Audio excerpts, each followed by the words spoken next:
welcome to the Purlsbeforethyme knitting podcast. I'm Elise. So if you're new here, welcome to this channel where I talk about knitting and yarn and everything I love about making things. And if you're not new here, welcome back. I have been on a little bit of a break. I was in Albania and Greece, and it was just a really lovely time away. And Albania was a place I'd never been. I'd never been to either of those places before, so that was very exciting.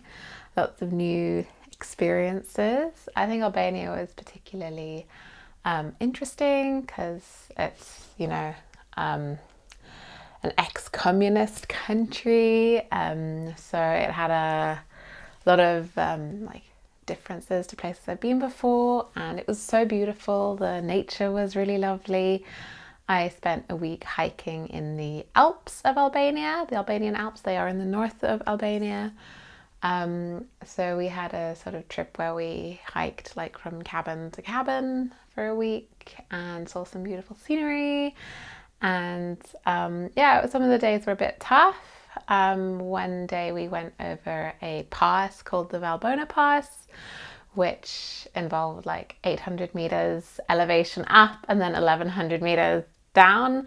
So that was quite a hectic day. And I was very happy to put my feet up after that and relax a little bit. But there were lots of beautiful streams and rivers and water sources all over Albania, and got to see a lot of beautiful Roman ruins. So, it's quite impactful when you see, a city that was inhabited for more than 2,000 years and there's still traces of it and walls and things that are intact. So, it was really, really stunning. So if you're looking for a destination to go on holiday, I would really recommend Albania. And the capital city, Tirana, is really nice. It's so cool, and even though it's a hot country, they have a lot of trees and greenery in the capital, so it's not so bad. I was a bit worried it was going to be very hot, but it actually was okay.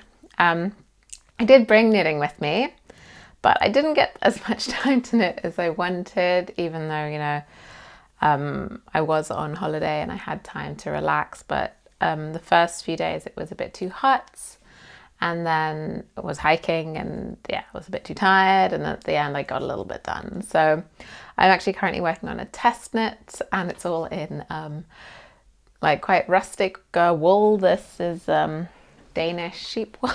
So it's going really well, but it wasn't exactly something I wanted to work on when it was 38 degrees. This is the test knit I'm working on. I'm not going to show it in too much detail because the designer has requested that we keep the construction details a little bit secret. So when I'm allowed to, I will share details. Today I was thinking, because it's now August and the next few months are going to be, autumnal, and I'm thinking about, I know it's still summer now, late summer, but I'm thinking, what am I going to want to wrap up in when the days get a little bit shorter and darker and colder. So I've been thinking about cardigans, because the thing I'm working on is currently a cardigan. And I was really inspired by Cece or Stitch Witchcraft on Instagram. She's doing a thing called Year of the Cardigan Make Along, or MAL. So I started following the hashtag Year of the Cardigan MAL, and there were some really, really sweet, inspiring cardigans on there.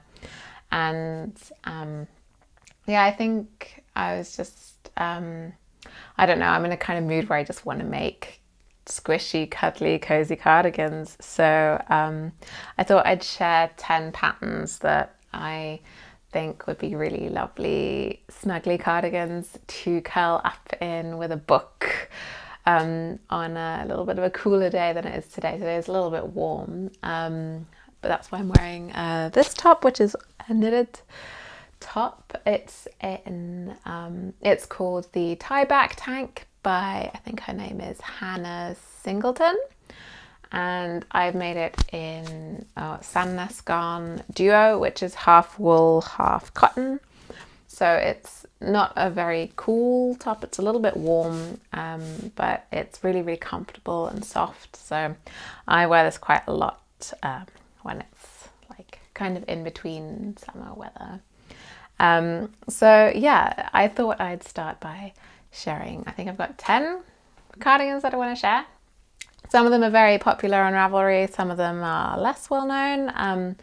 So the first one I want to talk about is the Book Club cardigan by Sari Nordlund. So this is such a gorgeous design. The cables are particularly sweet, I think, on this. The way they're, you know, you've got these like beautiful cables with like moss stitch in the middle, and then you have just a really gorgeous combination of cables as well as the pockets, which make it extra like sort of cottage vibes. I think it's a really lovely one, and a lot of the ones I've seen people making are in really gorgeous like warm rustic colors, like deep browns and things, and I think that really evokes sort of autumnal feelings for me. So I can really imagine myself casting that on and, you know, curling up in that. So that was the first pattern that I really like, that I really, really want to make actually. I think that's something like,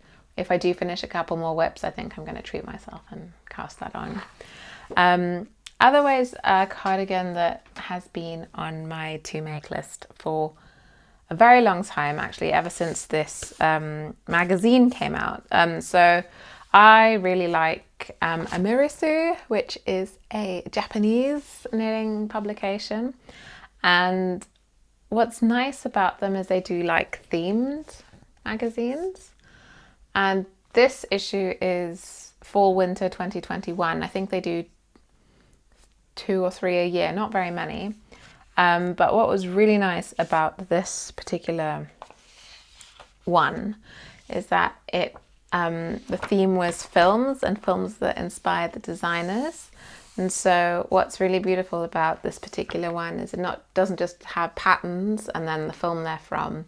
It has like little, like someone did these beautiful illustrations of like snippets of all the films as well, and I think it's really nice. And what was nice about this particular magazine is that I actually went and watched some of the films that I hadn't seen, and I really enjoyed them. And then seeing the knitwear designs as well, you know, following the film, you can really see where the designers got their inspiration from. And I thought it was just a really beautiful, this is just like a little beautiful storybook for me.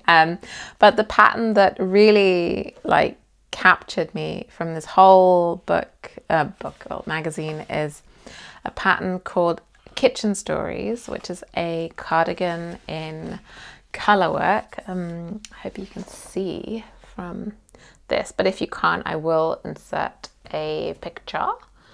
But this is a pattern by Diana Waller, and I think she's based in Norway, but I think she might not be Norwegian. I think she lives in Trondheim. And this is a beautiful, beautiful cardigan, and the colors of the particular sample she made are kind of key, because when you see the film, so the film that she inspired by is called Kitchen Stories, and it's a really old, I think it's either Norwegian or Swedish film, but in any case the characters in it are Norwegian and Swedish. And I watched that film, I rented it from the library after getting this, and it's honestly such a good, funny film. It's, you know, about these 2 old men, and one of them is, his job is to study the other one in his kitchen to see how efficient his kitchen is. And the color of the sample are taken from the sort of color work of the tiles of the kitchen. And I think it's such a funny film, and it's just so sweet and lovely. So yeah, if you want to watch a little bit of a strange old Norwegian film, I would definitely recommend watching that. But anyway, this cardigan is so cozy and nice, and it's the kind of thing you can just like imagine putting on like a cool Sunday morning and like making a cup of coffee and sitting looking outside. And I think it's just such a lovely pattern, and the actual color work motif is very beautiful. So that is something I really enjoy. Amirisu, often you can actually get hold of back issues for quite a while. So I got this maybe a year or two after it came out, and yeah, it's really nice. It also has patterns by like Sari Norland, and her movie I think was My Neighbor Totoro, which is also one of my favorite films. So yeah, this is just a really, really beautiful publication. And yeah, Kitchen Stories by Diana Walla is in here. I think you can also get it on Ravelry. So those, that's what I would like from there. Then I want to talk about the Paul cardigan by Mareka Knit. And on initial glance, this cardigan just seems like quite a simple, classical, elegant construction. So it has saddle shoulders and a sort of gentle V-neck, and you know, it doesn't look too dissimilar from like a petite knit design like the champagne cardigan, but actually it's quite different, because the thing about it that just captures me very much is at the back of the neck there is a folded section of double rib, and it just makes me just want to squeeze it and squish it. So it just, that little detail is just something that, I don't know why, I love it. It just makes me like really excited for this design, and it just lifts the whole garment for me. And just, you know, imagining like having like a little warm neck, it just makes me very pleased. So that is the Paul cardigan that I think is definitely worth your attention if you're looking for like a very simple, no cable, nothing cardigan, but just like a little extra detail, tiny like extra detail there. Otherwise, I do have a few other patterns that incorporate cables to various extents. So the Rosette cardigan, there is also a pullover that is in the same kind of motif, is patterned by Kafastrik, I think that's her name. She's a Norwegian designer, and this has these beautiful cables that sort of go down the yoke of the cardigan, and there's sort of I think it's moss stitch or seed stitch in between, and I think it's just stuck in it for the body and sleeves.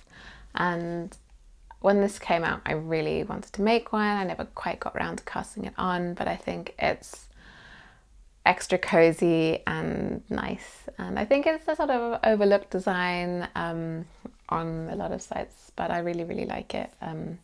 So yeah, that's one that's also on my ever-growing, forever list of things that I want to make. The other one that is cabled that I have on my list is the Beatrix cardigan by Gregoria Fibers, which is a little bit like less intensely cabled. It's not like all over cable, so it's got this really nice sort of textured stitch with like cables in between, and I think it's just like, you know, really sweet. I think it was inspired by Beatrix Potter, I'm not sure, but yeah, it's definitely got sort of countryside inspiration, and yeah, definitely a beautiful thing to have in autumn. So then I have a few patterns that aren't cabled, but they're just a little bit of fun. And the one that I found quite recently that I'd never seen before, and I don't know why I hadn't seen it before, it's called Evina by Heidi Petterson. And this is like a beautiful cardigan, but it's built around these crocheted floral squares around the midsection, but they're not like super lacy, so you know, you still do get the warmth. It's not like very holey and breezy, and I just thought that was really nice. So if you don't want to have to make like an all over crochet square garment, you just want to make like a few of them, that I think is a really nice thing to do. It's like quite girly, but like very refined at the same time, so I thought that was really stunning. Then I have a couple of designs that I have had on my list for a long time, and the first one is one that I was really inspired to make by the Gentle Knitter, who's honestly one of the main inspirations behind starting a knitting podcast for me, Nicole. I watched her all the time, particularly like during the pandemic and after the pandemic, and I just really enjoyed her like very calming presence, and when she talked about knitting, I just felt really like I related to it very much. And she made the Girlfriends cardigan by Ankerstrick, and I think this is a really beautiful design because it's super simple. It's in garter stitch, which is nice if you don't want to have to do purling too much, and I think it's just like a little bit slouchier than a lot of the other patterns I've mentioned so far. So it's like a slightly longer cut, and yeah, it's almost robe-like in some ways if you make it oversized enough, and it's just beautiful and simple and just looks so comfortable and lovely. So I think that would be a really nice pattern as a beginner as well, because it's not too tricky technique-wise. And I think if I remember correctly, Nicole made hers in like an alpaca that was like a really gentle pastel color, and I thought that was just gorgeous. And I think, you know, I often browse the the projects on Ravelry, and I think they're all just so gorgeous. So that is the Girlfriends cardigan. And then, yeah, I couldn't really make this list without Andrea Maury pattern, and the pattern that I think, for me, that I really, really like, that I think I really want to make, but I think it's a lot of work, is the Stria cardigan. So that's a beautiful cardigan that has stripes in it, and I think it's actually made on quite a small needle, which is a shame because it's looks like super warm and squishy and lovely. I wonder if it's brioche, I'm not 100% sure, but on the sample that she makes that's photographed with the pattern, it has these, like, I think she just has like a few different colors that all go together very well for the stripes, and then like a sort of gray base for them all to go on. So I think that's just, you know, a way to add like a little bit of personality to like a very sort of simple cardigan overall. So I really like that. And then, ooh, two left. Okay, so one of them I have actually kind of swatched for, and that is for the Heirloom Quilt cardigan by Catherine Seeberger. So I can find this little swatch here. So this is this sort of is quite well known now, but it is a very, very beautiful cardigan where you just make lots and lots of squares that are like sort of inspired by quilting squares, and then I think you have to make like 36 or something. It depends on the size you choose, but there's only 2 sizes in the pattern, and then you sew them all together and then add sleeves and then I think also a button band. So I made this square just to test, and I do want to make this in kind of scrap yarn, and I've been collecting a lot of scrap yarn to make this, so it's just about finding the motivation to make another 35 of these and then sew them together. But I think it's a really beautiful, fun pattern, and I think, yeah, this one I've made in a combination of, I think it's 2 strands of silk mohair and 1 of Isago tweed, so it's extra fluffy, and I really like that. So this is something that I have also planned on making, but I feel like I haven't had enough time lately to really get too much into a project or get into lots of projects. So, you know, I think in my dreams, I'm someone who has, you know, 8 arms and endless knitting time, and that's how I kind of plan all my knits. But in the end, I'm just one person with 2 hands and then a full-time job. So one day this will be a garment. And final pattern that I really like is the Karla Cape by Anna Wenzel. So there's also a cardigan version of this, but I really like the cape version, which she made as part of the Isago Archives collection last year, and it's got this beautiful colorwork pattern in it that is a little bit like kind of mushroomy but not mushroomy, and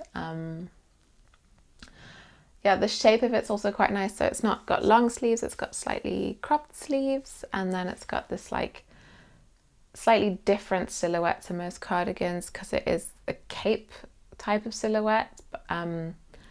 And I think it just looks like a really nice thing to like wear to the beach in autumn when it's windy and blustery, or you want to like go for a swim and be brave and then wrap yourself up in something really cozy. So I think that's also a super, super gorgeous pattern. I like the yarn she used as well. I think she used a slightly like fluffy, I think it was a blown yarn for it, like Eco Soft by Saga or Eco Baby, one of those. So yeah, I think that's a super, super lovely pattern. And I know I've said like lovely and gorgeous and stunning a million times in this video, but you know, knitting makes me really happy, and looking at patterns and thinking about how fun they would be to make and how fun they would also be to wear is just something that gives me a lot of happiness. So yeah, that is really all I had to share today. So I will make a Ravelry bundle, or maybe just link all the patterns below so you can see them. Yeah, so that's kind of all I really have to share for today. I just want to say thank you for everyone who watches this channel. It's not something I didn't expect it to do like very well, but I think, you know, I'm really enjoying interacting with you guys and seeing all your comments. So please let me know what kind of cardigans you would go for cozy autumn snugness, because I get so inspired by everything you guys suggest as well, because obviously the world is so big and I can only discover so many patterns in my little bubble. So yeah, that's all I really wanted to share, and I hope you all have a lovely week. I'm going to try and aim to upload something about once a week, but we'll see how that goes. Anyway, have a wonderful time knitting or crafting or whatever you're doing. Until next time, bye.